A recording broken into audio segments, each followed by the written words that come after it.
ఓపికను బలహీనత అనుకోవద్దు. కాంగ్రెస్ దాడులపైన హరీష్ రావు ఫైర్.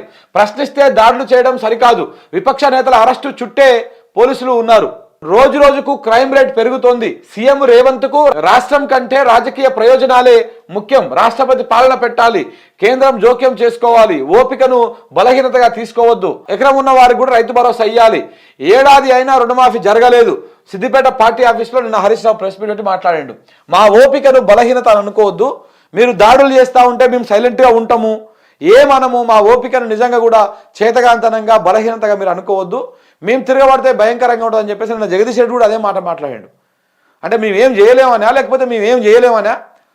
ఒకసారి ఇదే గనక అంటే నిన్న దాడి చేసేందుకు పోయిన కాంగ్రెస్ కార్యకర్తలు, యువజన కాంగ్రెస్, యూత్ కాంగ్రెస్, ఎన్ఎస్యుఐ వాళ్ళకేమో పోలీసులు పహారా కల్పిస్తారు.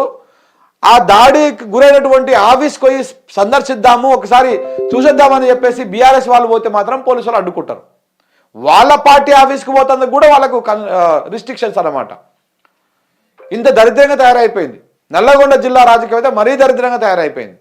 మొత్తం రౌడీలు గూండాలు వెళ్తున్నట్టు కనపడతా ఉంది. సగం ఉన్నటువంటి వాళ్ళల్లో 11 మంది కాంగ్రెస్ ఎమ్మెల్యేలు ఉంటే దాంట్లో సగానికి సగం మందికి పైనే నేర చరిత్ర ఉన్నటువంటి వాళ్ళు ఇలా అధికారంలో కూర్చున్నారు. రౌడీలు గూండాల లెక్క బిహేవ్ చేస్తూ ఉన్నారు. దాడులకు ఎగదోస్తా ఉన్నారు కింది స్థాయి కార్యకర్తలను. ఇలా ఆడు మంచిగానే ఉంటాడు. ఇప్పుడు భువనగిరిలో దాడి చేసినటువంటి సరపంగ చందు పంగ పలుకుతుంది. కానీ దాడికి పురిగొల్పినటువంటి అది కుంభం అనిల్ కుమారు, ఆ చామల కిరణ్ కుమార్ రెడ్డి, వీళ్ళు మంచిగానే ఉంటారు. వీళ్ళు పైన మంచిగానే ఉంటారు. తమ్మి నేను చూసుకుంటలే అంటారు. రేపు జైలుకి పోయేది వాడు, శిక్ష అనుభవించేది వాడు, దానికి అదేది వాడు. సరపంగ పంగ పలుకుతుంది. కానీ వీళ్ళదంతా మంచిగానే ఉంటారు. సో కాబట్టి కింది స్థాయి కార్యకర్తలను పురిగొల్పుతూ ఉంటారు వీళ్ళు. మరి అదే దాడి ఇదే కుంభం అనిల్ కుమార్ వయసు చేయొచ్చు కదా. మరి మీరు ఫ్యామిలీ మెంబర్స్ కూడా గుర్తుపెట్టుకోవాలి. వీళ్ళంతా మంచిగానే ఉంటారు పైన ఉన్నోళ్ళు. నీ కొడుకో నీ పిల్లలో ఆ కింద కాంగ్రెస్ పార్టీ తిరుగుతూ ఉంటారు.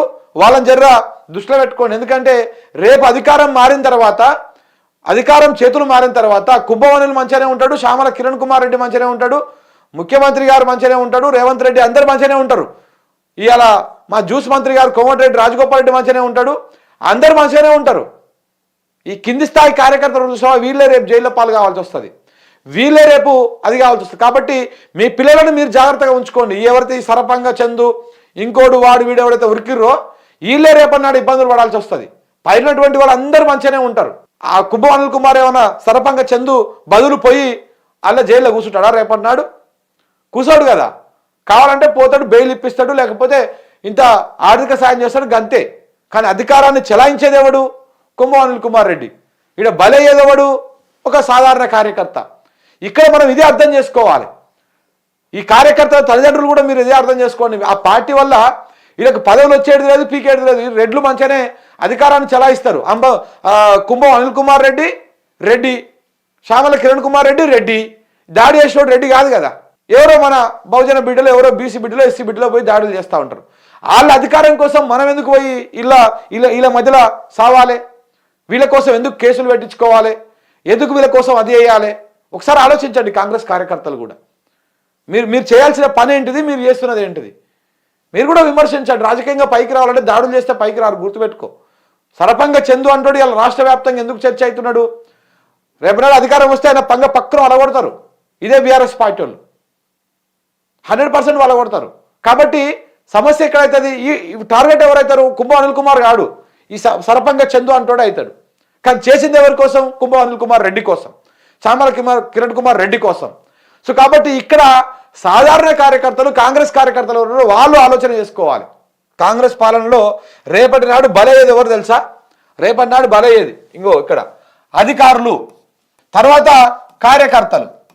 ఇలా ఎవరెవరైతే ఎగిరి దుగ్గుతా ఉన్నారో, ఎవరెవరైతే దాడులకు పాల్పడతా ఉన్నారో వాళ్ళే రేపటి నాడు ఇబ్బందులు పడతారు ఒకవేళ అధికారం కాంగ్రెస్ పార్టీ కోల్పోతే. ఎందుకంటే వీళ్ళందరినీ గుర్తుపెట్టుకుంటారు కదా, ఎవడెవడు దాడి చేసిండు ఏంటిది అనేది అందరి పేరు ఇట్లా గుర్తుపెట్టుకుంటారు. 1, 2, 3 నెంబర్లు వేసుకొని 100% గుర్తుపెట్టుకో. అదొక టీం ఉంటుంది సపరేట్గా. బీఆర్ఎస్ పార్టీ కూడా ఒక టీం ఉంటుంది. అట్లా ఎవడెవడు ఎగరెగరు దుగ్గుతున్నాడు, ఏమేమి అవుతున్నది అనేది వాళ్ళు ఎక్కడికక్కడ నోట్ చేసి పెట్టుకొని రేపటి నాడు అధికారం మారిన తర్వాత ఎవరెవరికి ఏ విధంగా బడితే పూజ చెప్పాలి, ఎట్లా చెప్పాలి అనేది అలా నోట్ చేసి పెట్టుకుంటారు. ఇప్పటికే మనం ఊర్లకు పోతే కాంగ్రెస్ పార్టీ పేరు చెప్తే తుప్ప ఉంచుతున్నారు. మళ్ళొకసారి అధికారం వస్తుందని కల కూడా కనకారి కాంగ్రెస్ నాయకులారా. ఎందుకంటే ఈ రకమైనటువంటి పరిస్థితి మీద ఉన్నది. ఇది కాంగ్రెస్ పార్టీ కార్యకర్తలు గుర్తుపెట్టుకోవాల్సినటువంటి అంశం. నాయకులు మంచిగా ఉంటారు, పైన మీ ఎమ్మెల్యేలు, ఎంపీలు, మంత్రులు, ముఖ్యమంత్రులు అందరూ మంచిగానే ఉంటారు. ఆగమైపోయేది, బతుకులు ఆగమయ్యేది కింది స్థాయి కార్యకర్తలది. ఇవాళ మీరు ఎవరి కోసం అయితే అంగీలు బట్టలు చెప్పుకొని దాడులకు పాల్పడతా ఉన్నారో, రేపటి నాడు మీరు ఇబ్బందులు పడ్డప్పుడు మీరు ఎవరి కోసం ఇవన్నీ చేసిర్రో వాడెవడు కూడా నీ వెనకాల వచ్చి నిలబడాడు. ఒక 2 సార్లు నీకు రెస్పాండ్ అవుతాడు, 3వసారి నువ్వు ఊకే ఫోన్లు చేసినా, నీ ఫ్యామిలీ ఫోన్ చేసినా ఆ పియ్యకి చెప్పి అరే పక్కన పెట్టరా, లేడని చెప్పరా, బిజీగా ఉన్నాని చెప్పరా అని చెప్తారు. రాజకీయ నాయకుల దగ్గర, ప్రతి రాజకీయ నాయకుడి దగ్గర ఉన్నటువంటి లక్షణమే ఇది.